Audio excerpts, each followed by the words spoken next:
Hey all, and welcome to the All Remote Group Conversation for August 17th, 2021. Thanks in advance for checking out our slides and for putting your questions in the linked Google Doc agenda. Looks like Neil has the first question up. Neil, do you want to verbalize? Yeah, absolutely. Thanks, remote team, all remote team. So yeah, I was looking through the slides. I saw some key metrics, especially some around the content usage or website traffic. I was curious what other goals all remote has like this, and also what ones you're most excited about. Yeah, awesome question. Thanks for that. I jumped in before this meeting and documented a few links there. So we linked out to our OKRs. More broadly, our team seeks to elevate the profile of GitLab in the media and investor circles and positioning and up-leveling what we're pioneering in the space of remote work. And a lot of that of late has also, we've realized that stronger all-remote marketing can bolster industry trust in the GitLab brand and product due to the halo effect. And so we've seen a lot of organizations leverage the remote playbook over the past year and a half to create a blueprint for what their remote transition looks like. And you touched a bit about on the future, so I'm always excited to talk about the future. So I linked the all remote flywheel there. So we recently merged that. That's a visual example of what the team is excited about and what we're driving for in our future vision. And it gives a visual indicator of all of the other elements that are intrinsically linked to really strong all remote marketing. And I also wanted to point out Remote by GitLab. So we hosted this symposium at the end of June.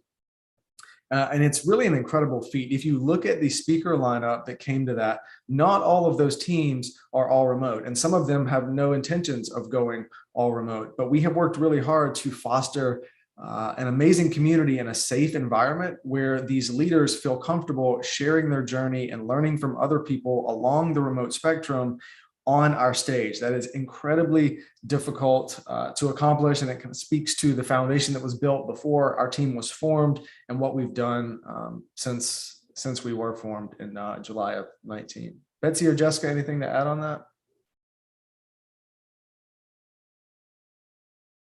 Right on. Looks like you've got the next question, Neil. Sure do. Thanks for having me. So yeah, the CEO Shadow Program, I saw last night that you signed up for an opening we have in September.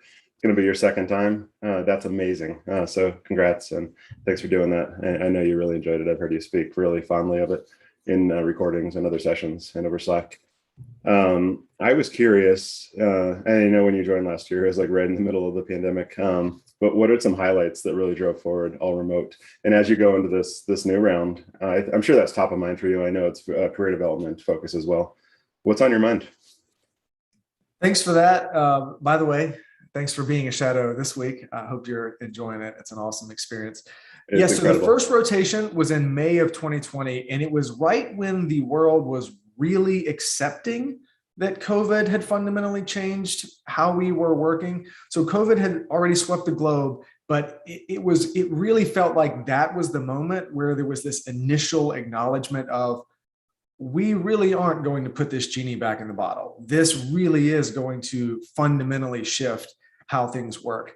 And so every call seemed to have some layer of remote woven into it. Some of these calls, I think there had been prior sessions that were in person, or maybe they were even scheduled as in person and had pivoted to remote. So it was very much the topic du jour. And it was fascinating to see remote permeate every conversation, even if the call was not, didn't have an agenda specific to remote. So it was an affirmation, if nothing else, that the work we were doing was both meaningful for driving awareness for GitLab, but also sorely needed throughout the world. And being able to distill down the handbook pages that we had on proven principles on remote into the remote playbook, it was an amazing opportunity to leverage what we had already built in a new way, specifically to meet the needs and the hunger of the market at that time. I also linked a blog recap of what I learned from that program. Recently participated in a career development series, so I linked that there within GitLab's learning and development program. Check that out. It's a pretty short video. It does talk more broadly about career development, but specifically what that The CEO Shadow Program adds to that. It's a super unique opportunity at GitLab. It's absolutely worth carving out time for. And I'll close by saying, as a people manager, it also encouraged me, the CEO Shadow Program, that is, to encourage my directs to sign up for it. And I have noticed that our team just feels more potent, more powerful now that everyone has done it. And I attribute that to having this shared understanding, to the bigness of the opportunity at GitLab. It gives you this amazing view well beyond your day-to-day scope. And we reference this often as we're working through iterations or challenges.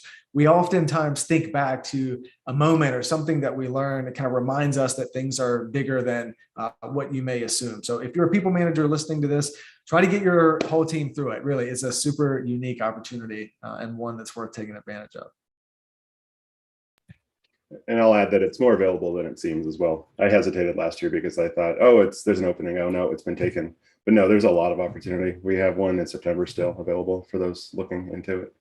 And it's a really neat period of the company as well. Very insightful. That is the last documented question. Does anybody want to verbalize one? Or Betsy and Jessica can actually chime in on the CEO Shadow Program if they want. They've both been through it. I was going to say, your last point is really the biggest piece for me, of having that view that you're never going to get in any other setting of the entire company, and being able to really understand, almost in an overwhelming sense, how much work is actually happening, and how much productivity is coming out of every single team. So as an individual contributor, that was huge for me, because I recognized more not only where the connections were between the teams, but what's actually happening, within a certain department that I would never really have exposure to otherwise. So highly recommend, no matter your role on the team. It was one of the coolest experiences I've had here. I can add to that point as well. It's actually about managers encouraging your directs to do it. I think I was always interested in it, but I wasn't sure that it was something that was really for me. I was new to the company. And I think Darren making clear that he thought I should go through the program was very helpful for me. So if you are a people manager, I would say encourage your directs to do it. They may be wondering if they're allowed to or if they should, and that encouragement might help them to sign up. And even encouraging other people that you work with regularly. Darren's the one that encouraged me to do it, and I was not on his team at the time. So I think it matters, having those conversations with lots of people that you work with. One other element that I'd mention here from the remote front is the program is remote now. So from an accessibility standpoint, it's hopefully more accessible to more people. I'll be honest, I did miss the chance to go to San Francisco. I miss California. I miss travel in general. I definitely miss that, but it is more accessible. And I would say, if you're waiting for this perfect 2-week swath of your life to carve out time for you to do it, it will probably never happen. It's like any good vacation. You kind of got to force it in there. Otherwise you go years and you're like, why haven't I done this? So don't be afraid to be a bit forceful with the schedule to make it happen. Any other questions anybody wants to verbalize? Doesn't have to be about all remote. We can do an AMA.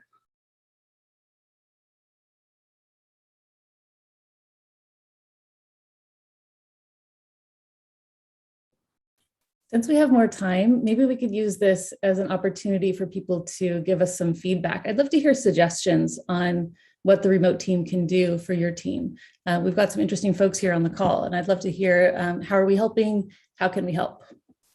Yeah, can I add one more point to that? I want to say, how can we help you create leverage? I see that Brendan's on the call. He recently did an amazing remote talk using some of the materials that were in our handbook.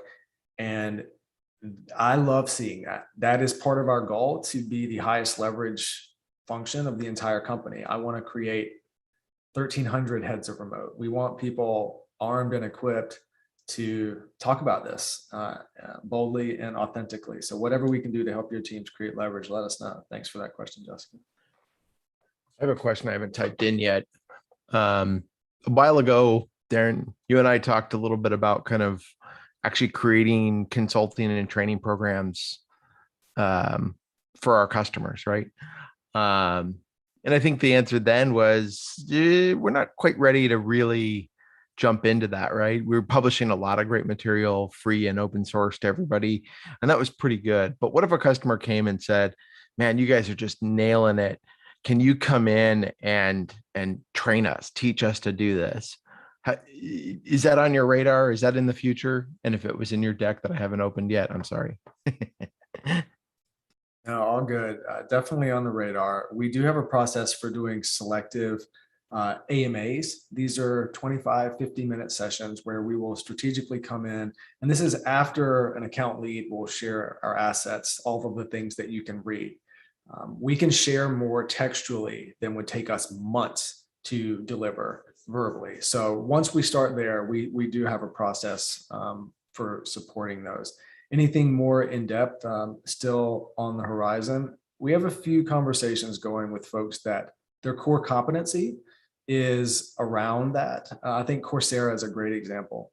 Jessica drove a partnership with Coursera where we stood up a remote team management course. And so the content came from GitLab, and Coursera's platform enabled us to create a lot of leverage and reach an audience that we may not have been able to reach without their platforms. We're always looking for more opportunities to do that. Jessica, I don't know if you wanted to add anything there. Cool.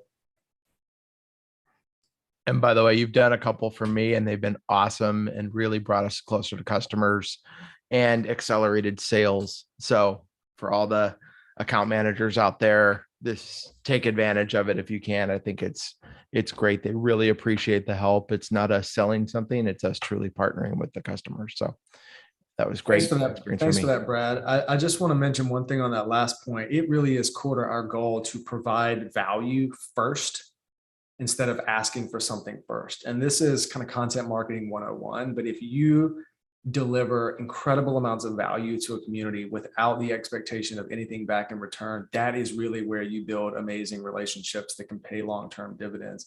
And GitLab is very unique in that we are able to talk very authoritatively about remote. And we, not just the all remote team, all of us here, that brand is now so infused with remote that when any of us walk into a room, we carry a level of authenticity and authority on that topic. And so we want to be able to equip everyone here with as much information and confidence as possible to up-level those conversations and talk more about brand and product, but about something that is incredibly meaningful to everyone. I would argue everyone in the working world, definitely in the knowledge working world right now.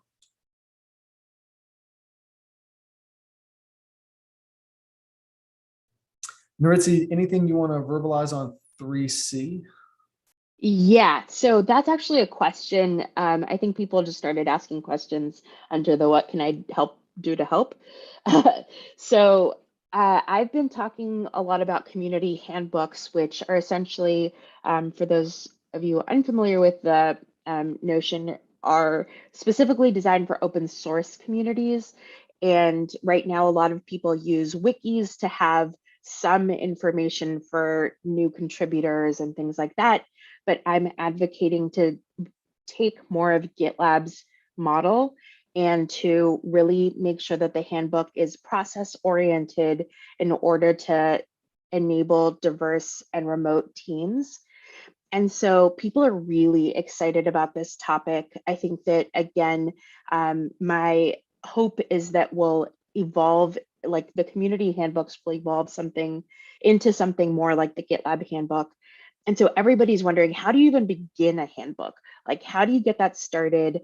I've been taking a crack at these are the topics that you might want to consider. And this is you need to have a writing style guide and things like that. But collaborating with you on kind of the playbook for a handbook would be really helpful.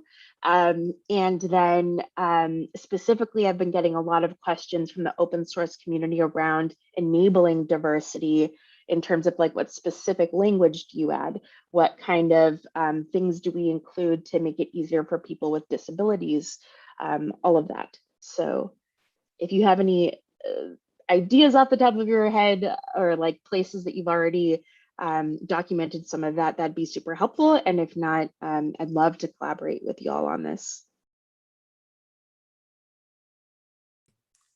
Love this. I added a link here with a note that it's an opportunity to evolve this guide on handbook first documentation. This is more of a philosophical guide that really seeks to clarify the difference between documentation and handbook first. Specific to transitioning teams, a lot of teams just think that they can have a rigor around documentation that will solve all their problems. But documentation without text taxonomy is just textual chaos. And so the point of this page is to get them to think handbook first, not just everyone document in whatever way suits you best. There is a subsection in here on tools for building a handbook that I would love any input on building this out. There are a lot of new tools that are being developed. COVID has created product market fit for essentially handbook as a service. And I do think we'll see more tools. I mentioned and linked to a few of these here. We can articulate pretty clearly how we use GitLab to do ours. And so for organizations that already use GitLab for DevOps or collaboration, it is an opportunity to follow us and see what we've done here. But easier paths to this and more prescriptive, what do I type first? What do I write first? I think would be amazing and something I would welcome to have in the handbook.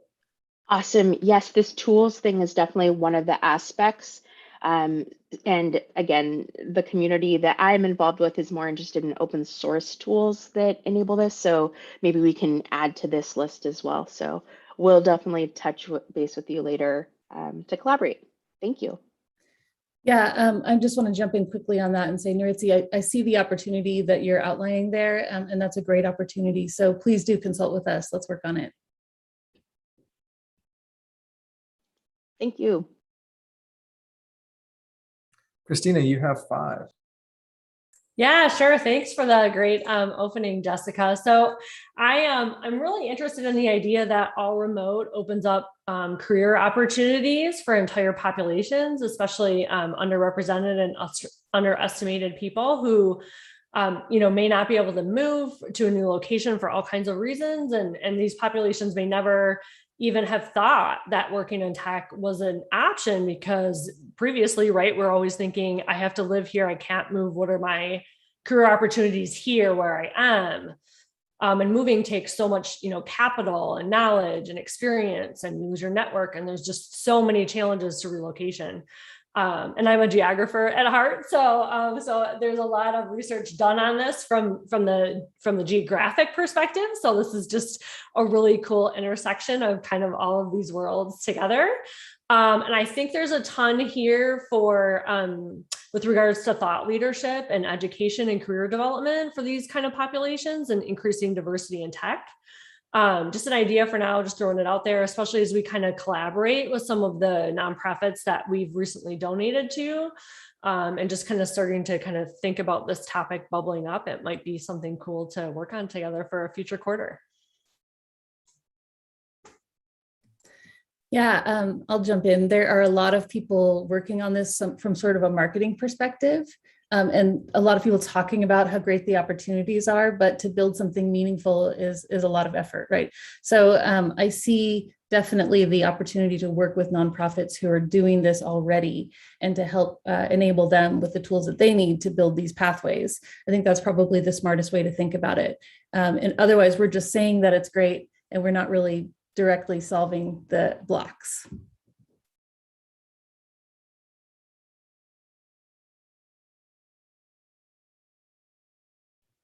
Yeah, thanks for that, Jessica. I also linked 2 handbook guides that we have specific to getting started in a remote role. I actually add one on internships as well. And then we curate a communities and jobs board. And so if you have any recommendations to make that better, we would welcome MRs on that page. That page is frequently visited by people who just want kind of a link dump of everywhere they can go to start that search.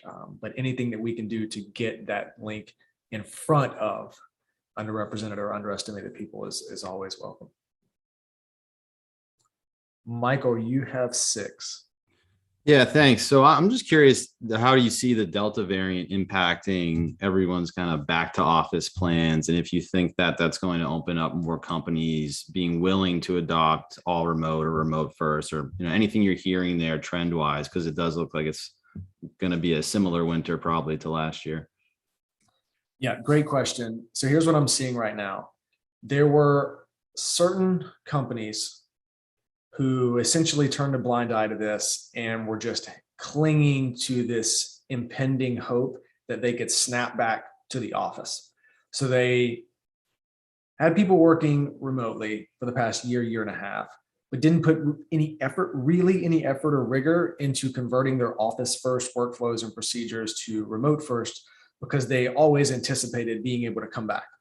So now if that is being pushed out to February, March 2022, when we get to that point, you will have had a workforce that has worked fundamentally differently for 2 full years.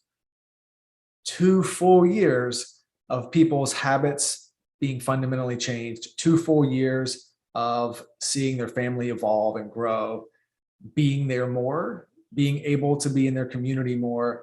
Even with the travel restrictions, even with the limitations of the pandemic, it still has provided 2 years of thinking differently and reevaluating the ratio of work and life and the integration between the two, and personal identities and where social reservoirs are filled up, all of these things. 2 years is enough time for things to be firmly entrenched. So what we're seeing now is, for a lot of companies who may have pushed this aside, like, we don't really have to focus on remote first because we're just going to focus on back to office or return to the physical office. Now is that moment of reckoning where we're seeing yet another wave of companies come to grips with this and recognize that a year and a half ago would have been a better time to plant that proverbial tree, but the next best time is now. And I do think we're going to see another wave of companies that will turn to GitLab and other companies who are leading the way in trying to define that for their own organization. You're also seeing data around the Great Resignation. I'm sure you've heard that term, where a lot of sands are shifting and talent is shifting. And we've reached this breaking point for many people, where being told that there's still no vision for the future of their workforce, or we're just going to indefinitely delay a return to office, which essentially forces people to keep working remotely using office first practices, which causes a lot of friction. There's not a lot of seamlessness in that. That is going to be a breaking point for many, where they were willing to put up with it for a year and a half, but to still not have a vision going forward is going to be too much for a lot of workers. So I would expect those trends to continue as well. Betsy, Jessica, anything to add there? I would just add, one of the things I keep hearing from people now, and this, it feels like a lot of people are starting to catch on with how to actually do the work, but it's the connection piece that they're worried about now, that it's been such a long time and people are still experiencing even more burnout and this just prolonged situation. So I think, I feel like one of the primary questions in the last month or two has become even more, emphasized with the culture piece of how do we do this? How do we continue to keep everyone connected when it's virtual? Because so many companies felt like, okay, we could at least have some kind of in-person element later this year. And now that's been, mostly taken away again. So it's interesting to see people looking for that. And hopefully that means they're going to kind of do the intentional work to keep their culture scalable.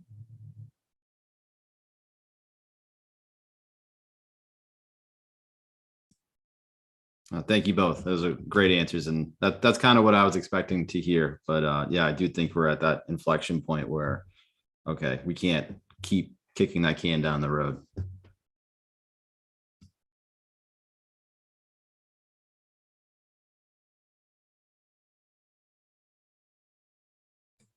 All right, looks like we have about 90 seconds left. There's nothing else on the agenda. Last call, otherwise, we'll take it back to Slack.